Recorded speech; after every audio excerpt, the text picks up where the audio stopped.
Alors maintenant, nous allons passer au aux options qui sont là, dans la barre des menus, si vous préférez. Donc là, on a affiché, les trois qu'on va le plus souvent utiliser, ce seront sélection, image et fichier. D'accord? 3D, par exemple, on n'y touchera pas. J'ai fait le choix de ne pas en parler dans cette formation. Sinon, franchement, ça prendra une toute autre envergure. Nous sommes là pour du graphisme.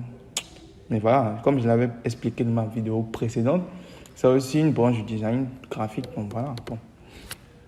Donc là, on a fichier, on a nouveau, on a ouvrir, on a, voilà. Donc lorsque vous voulez, là vous profitez, ici c'est les raccourcis clavier qui correspondent en fait, qui correspondent à chaque option en fait. Donc là, CTRL N, là ça va me permettre, donc vous pouvez bûcher ça en même temps.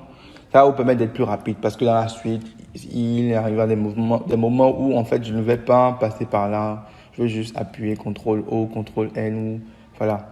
Donc là, vous pouvez ouvrir sous, d'accord, ouvrir les fichiers récents. C'est les fichiers que j'ai utilisés récemment. Ça, c'est pour fermer les onglets. Ah, parce que je ne vous ai pas dit en fait. Lorsqu'on ouvre, là, on va tenter d'ouvrir un truc là.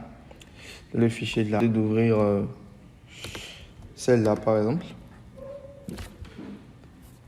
On va encore ouvrir une autre. Là, je vais faire le raccourci CTRL O et choisir directement cette image. Elle m'a l'air bien. Voilà.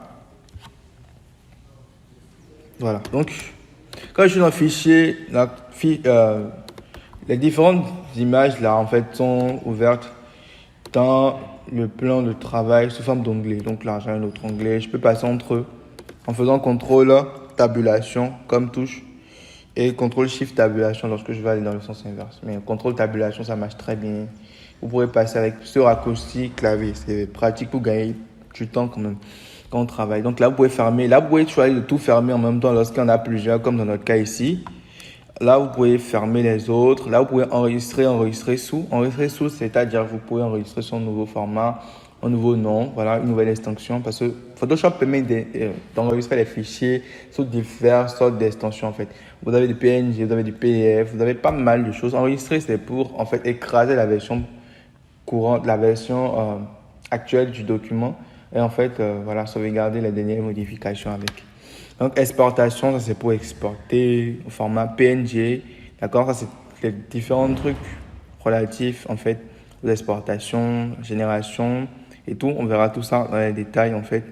Adobe Stock, c'est la banque d'images Adobe pour ceux qui ont l'abonnement. Donc, c'est ça, c'est pratique. Là, on a l'automatisation, on a l'importation, on a tout ce qui concerne les impressions. Également, nous verrons tout ceci. Donc, l'édition, en fait, c'est, voilà, là, on a un peu tout ce qu'il nous faut. Lorsque je fais une modification que je veux annuler, j'appuie CTRL Z. Et lorsque je veux rétablir, en fait, c'est annuler une annulation. Je fais CTRL Maj, donc Shift, CTRL et Z. Donc, atténuer. Je peux faire du couper-coller avec du collage. Je peux rechercher l'orthographe. Je peux remplir au niveau des contours avec mon image. Là, on a les perspectives de déformation. Donc, la déformation de perspective et tout ce qui est transformation de l'image. En fait, on verra tout ceci dans la suite de la formation. Donc, on a pas mal. Vous avez les paramètres prédéfinis d'Adobe. On a les couleurs. Voilà, on a les raccourcis clavier. Voilà. On a aussi le menu, la barre d'outils. Donc, vous pouvez cliquer dessus, les préférences. Ça vous permettra en fait voilà, mettre l'interface comme vous voulez. Vous pouvez parcourir un peu tout ça. Moi, je vous présente juste un peu chaque menu. Là, ça nous permettra vraiment de faire du traitement d'image, pardon. Donc là, nous avons les bitmaps.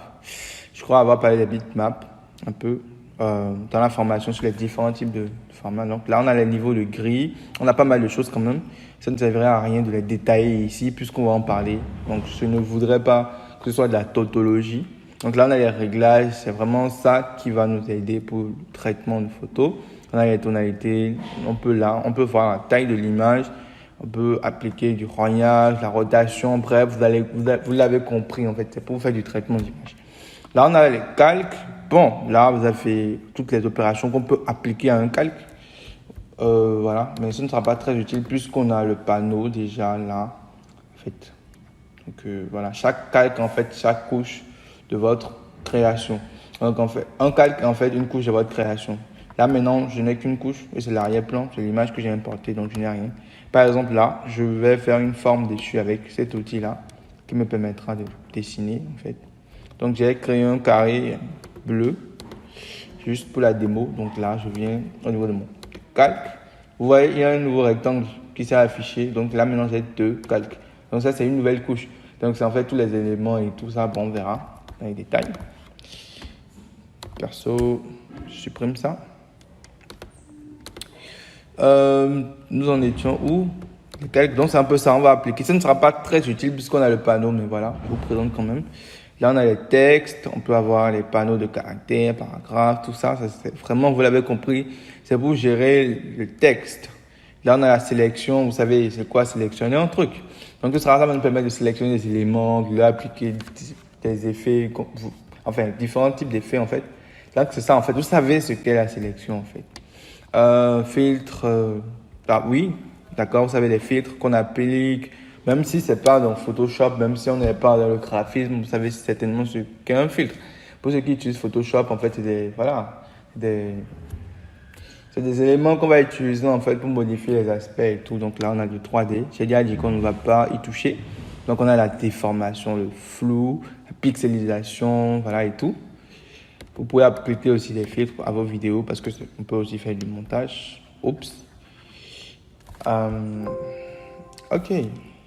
J'ai ouvert sans faire attention. Donc, guide de démarrage un peu. Ok. On verra tout ça plus tard. Donc, affichage, tout ça, c'est vraiment l'affichage. En fait, ça nous permettra. Je vous ai parlé de l'épreuve. L'épreuve, c'est le prototype qu'on va tirer lorsqu'on aura fini pour nous assurer, pour en fait avoir l'assurance que, voilà, que tout est bien, qu'il n'y a pas de faute, que les couleurs sont là. Tout. Donc là, on a le format, on a le zoom avant, zoom arrière. Donc vous pouvez faire CTRL plus, CTRL moins pour zoomer.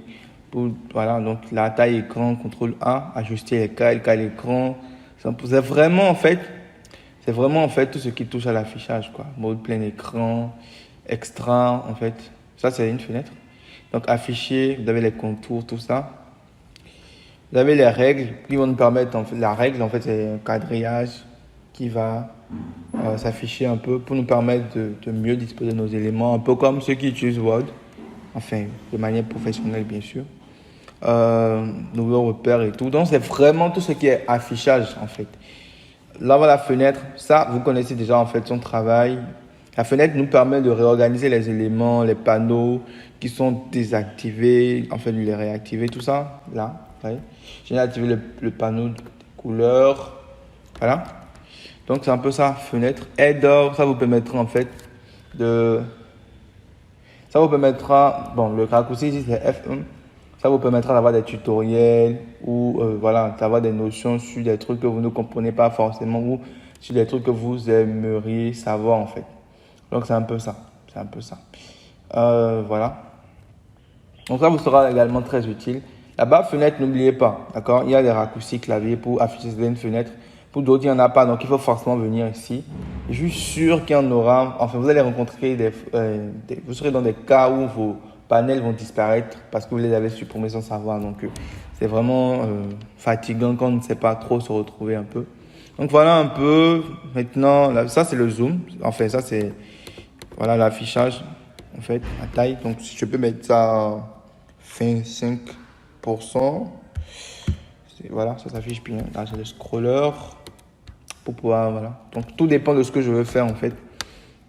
Et voilà un peu, ça, c'est la résolution qui est en fait de 300 pixels par pouce. Ça, c'est la taille. On y reviendra. On y reviendra. Donc, c'est un peu ça. C'est un peu ça. Donc, vous avez maintenant une idée de ce à quoi ressemble Adobe Photoshop 2020. Et je pense que c'est pareil pour les versions plus récentes aussi. Il n'y a pas de grande différence. Donc, voilà. Donc, on se retrouve dans la suite pour aborder de nouvelles notions. Bye bye.